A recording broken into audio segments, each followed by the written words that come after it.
সংবিধান সংস্কার পরিষদের শপথ নেয়নি বিএনপি। অনুষ্ঠানের শুরুতেই সালাউদ্দিন আহমেদের ঘোষণা, এমপিদের শপথ নেওয়ার মানে নেই বলে মন্তব্য আসিফের।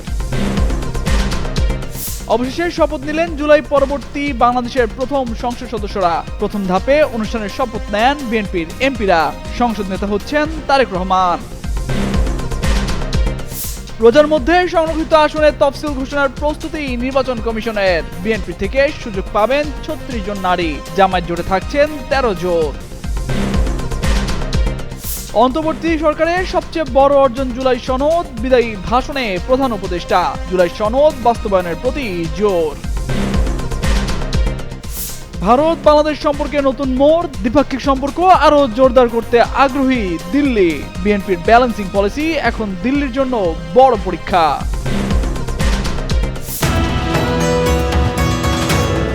অবশেষে জাতীয় সংসদ ভবনে শপথ নিয়েছেন জুলাই পরবর্তী সংসদের নতুন সদস্যরা। সকালে এমপিদের শপথ পাঠ করান প্রধান নির্বাচন কমিশনার এএমএম নাসিরউদ্দিন। সকাল থেকেই সংসদ ভবনের গেট দিয়ে নবনির্বাচিত এমপিদের গাড়ি প্রবেশ করতে শুরু করে। এদিন সংসদ ভবনের শপথ কক্ষে প্রধান নির্বাচন কমিশনের কাছে ৩ ধাপে, প্রতি ধাপে ১০০ জন করে নবনির্বাচিত সংসদ সদস্য শপথ নেন। এরপর দুপুরে বিএনপির সংসদীয় দলের বৈঠকে আনুষ্ঠানিকভাবে তারেক রহমানকে সংসদ নেতা নির্বাচিত করা হবে। বিকেল ৪টায় দক্ষিণ প্লাজা আয়োজিত বিশেষ অনুষ্ঠানে রাষ্ট্রপতি মোহাম্মদ শাহাবুদ্দিনের কাছে প্রধানমন্ত্রী হিসেবে শপথ নেবেন তারেক রহমান ও নতুন মন্ত্রিসভার সদস্যরা। সন্ধ্যায় মন্ত্রিপরিষদ বিভাগ থেকে নতুন মন্ত্রীদের দপ্তর বন্টন করে প্রজ্ঞাপন জারি করা হবে। এদিকে শপথ অনুষ্ঠানকে ঘিরে সংসদ ভবন ও আশেপাশে নেওয়া হয়েছে নিশ্চিত নিরাপত্তা ব্যবস্থা। ঢাকা মেট্রোপলিটন পুলিশ জানিয়েছে, খেজুরবাগান ক্রসিং থেকে মানিক মিয়া অ্যাভিনিউ এবং গণভবন ক্রসিং থেকে উড়োজাহাজ ক্রসিং পর্যন্ত লেক রোডে যান চলাচল সীমিত থাকবে। বিকল্প সড়ক ব্যবহারের পরামর্শ দিয়েছে পুলিশ। ১২ ফেব্রুয়ারি নির্বাচনে তারেক রহমানের নেতৃত্বে বিএনপি জোট ২১২ আসনে জয় পেয়ে নিরঙ্কুশ সংখ্যাগরিষ্ঠতা অর্জন করেছে। বাংলাদেশের ইতিহাসে এটি বিএনপির ষষ্ঠবারের মতো রাষ্ট্রীয় ক্ষমতায় প্রত্যাবর্তন। অন্যদিকে ৬৮টি আসন নিয়ে সংসদের প্রধান বিরোধী দল হচ্ছে বাংলাদেশ জামায়াত ইসলামী। দলটির সংসদীয় নেতা হিসেবে নির্বাচিত হতে যাচ্ছেন ডাক্তার শফিকুর রহমান।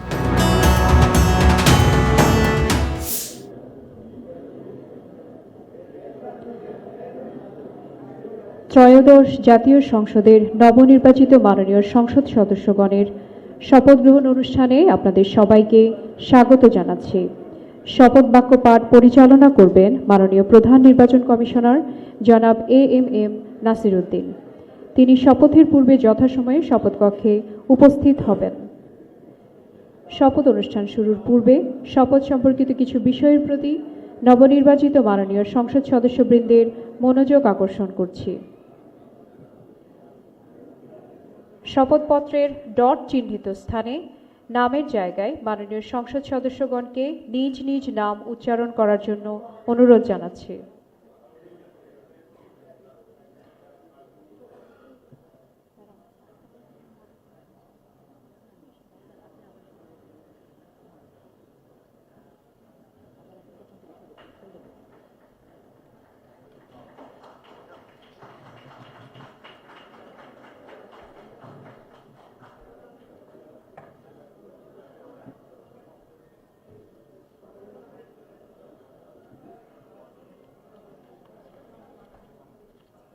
হোল্ডার একটা দাও, জানিস আমার একটা হোল্ডার দাও তো।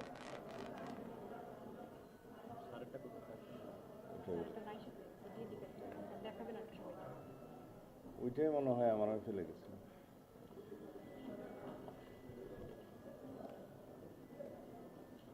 একটা হইলি।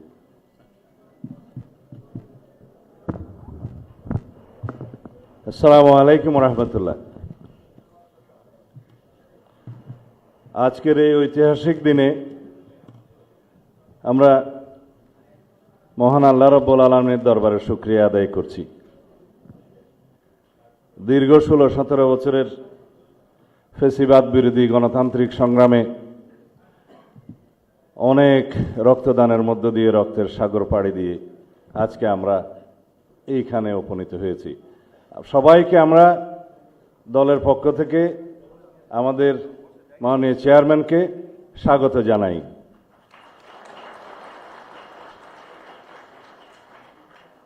এই শপথ গ্রহণ অনুষ্ঠানে একটু পরে প্রধান নির্বাচন কমিশনার আসবেন। জাতীয় সংসদের সদস্য হিসেবে আপনাদের শপথ পাঠ পরিচালনা করবেন সংবিধান অনুযায়ী 148 আর্টিকেল 2A অনুসারে স্পিকার এবং ডেপুটি স্পিকার অথবা তাদের মনোনীত প্রতিনিধি কর্তৃক 3 দিনের মধ্যে যে শপথ করানোর বিধান রয়েছে সেটা পার হয়ে যাওয়ার পরে পরবর্তী 3 দিনের প্রথম দিনে সাংবিধানিকভাবে সিইসি প্রধান নির্বাচন কমিশনার এম্পাওয়ার্ড ক্ষমতাপ্রাপ্ত হয়ে তিনি আজকে শপথ পরিচালনা করবেন বিধায় আমরা সদস্যদের শপথ পত্র বা ঘোষণাপত্র এই সাদাটাতে আমরা দস্তখত করব শপথ নেয়ার পরে। এখানে আপনাদেরকে বলা হয়েছে আমি ... জায়গায় নিজের নাম লিখবেন এবং এখানে সংসদ সদস্যদের আসন জাতীয় নাম্বার এবং জেলার নাম্বার। সাপোজ আমার নাম্বার হচ্ছে 294 কক্সবাজার 1, সেটা লিখতে হবে। এখানে নিচে আছে নির্বাচনী এলাকার নম্বর স্বাক্ষর এই জায়গায়। এর বাইরে আরেকটি এই স্কাই, এটা সবুজ না নীল কালার যে ফর্মটা আছে এটা সংবিধান সংস্কার পরিষদ সদস্যদের শপথ ফর্ম। আমরা কেউ সংবিধান সংস্কার পরিষদের সদস্য হিসেবে নির্বাচিত হইনি এবং সংবিধানে এটা এখনো ধারণ করা হয়নি। গণভোটের রায় অনুযায়ী সংবিধান সংস্কার পরিষদ গঠিত হলে সেটা সংবিধানে আগে ধারণ করতে হবে এবং সংবিধান সংস্কার পরিষদের সদস্যকে কে শপথ নেয়াবেন সেটা বিধান করতে হবে এবং কোন এরকম ফর্ম এটা সংবিধানে নেই। এই ফর্মটি 3য় তফসিলে আছে সাদাটা, এইরকম তখন একটা ফর্ম সংবিধানের 3য় তফসিলে আসবে। সেগুলো সাংবিধানিকভাবে জাতীয় সংসদে গৃহীত হওয়ার পরে তখন জাতীয় সংবিধান সংস্কার পরিষদের সদস্যদের শপথ নেয়ার বিধান করা যাবে। বিধায় আমরা এখন সাংবিধানিকভাবে এই পর্যন্ত আমরা এসেছি, আমরা সংবিধান মেনে এই পর্যন্ত চলছি এবং আশা করি সামনের দিনেও চলব। আমি মাননীয় চেয়ারম্যানের নির্দেশে ওনার উপস্থিতিতে আপনাদেরকে এই আমাদের দলীয় সিদ্ধান্তটা জানালাম। ধন্যবাদ সবাইকে। জাতীয় সংসদের সংরক্ষিত মহিলা আসনে নির্বাচনের প্রস্তুতি নিতে শুরু করেছে নির্বাচন কমিশন। মঙ্গলবার ত্রয়োদশ জাতীয় সংসদ নির্বাচনে জয়ী সংসদ সদস্য ও মন্ত্রিসভার শপথ গ্রহণের পর সংসদের সংরক্ষিত মহিলা আসনের ভোটের প্রক্রিয়া শুরু হবে। এই নির্বাচনের আয়োজন নিয়ে এরই মধ্যে বৈঠক করেছেন সংশ্লিষ্ট কর্মকর্তারা। বৈঠকে নির্বাচনের প্রস্তুতি নিতে কি কি লাগবে, বিদ্যমান আইন ও বিধিমালা পর্যালোচনা সহ অন্যান্য প্রস্তুতি নিয়ে আলোচনা হয়। এই আলোচনায় সারসংক্ষেপ নির্বাচন কমিশনকে জানিয়েছেন কর্মকর্তারা।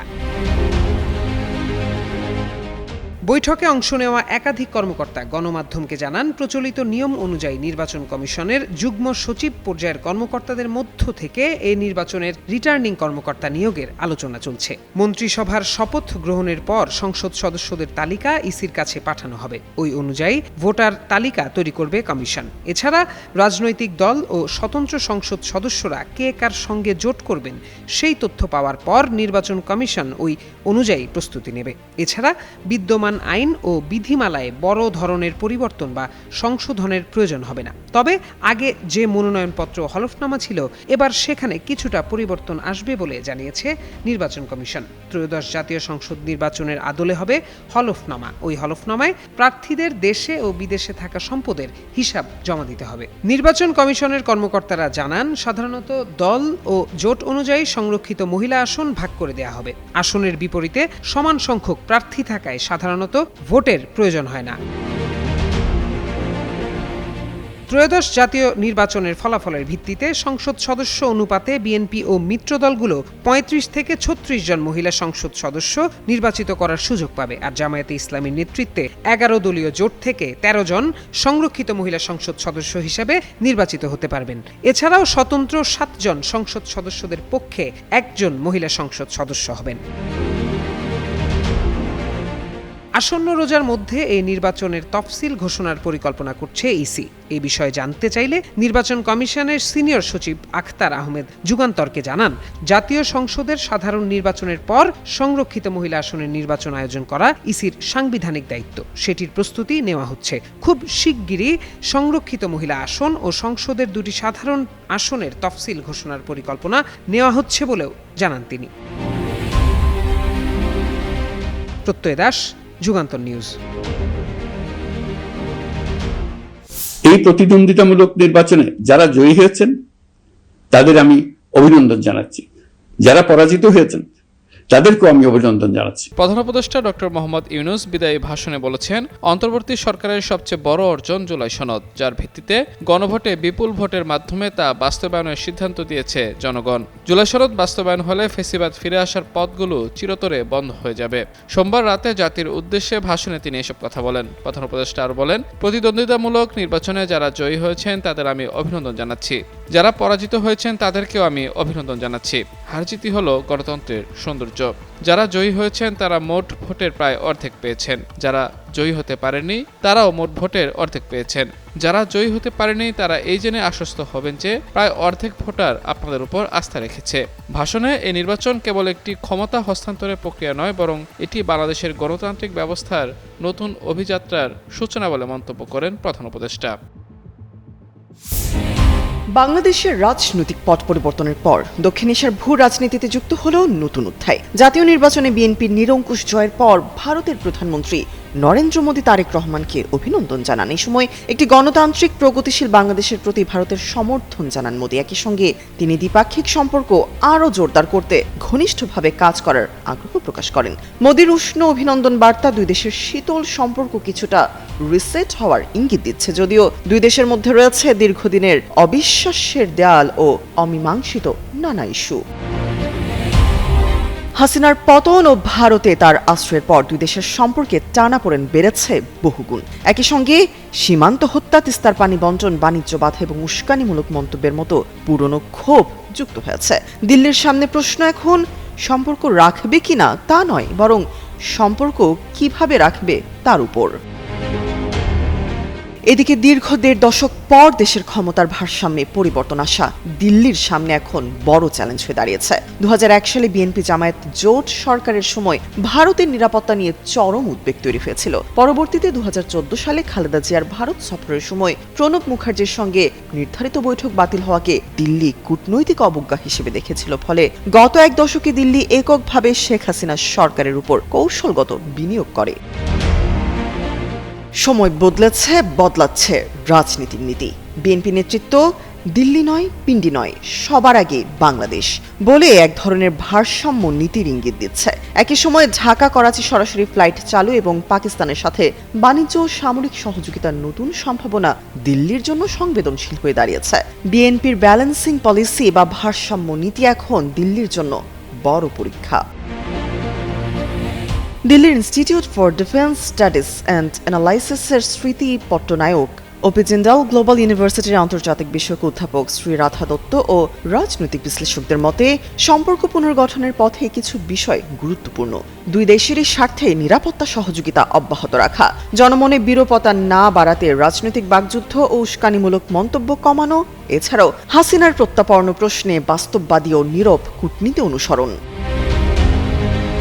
বিশ্লেষকদের মতে ভারত যদি বড় প্রতিবেশী হিসেবে আত্মবিশ্বাসী ও সংযত কূটনৈতিক উদ্যোগ নেয় আর বিএনপি সরকার যদি ভারসাম্যপূর্ণ পররাষ্ট্রনীতি বজায় রাখে, তবে একটি রিসেট সম্ভব।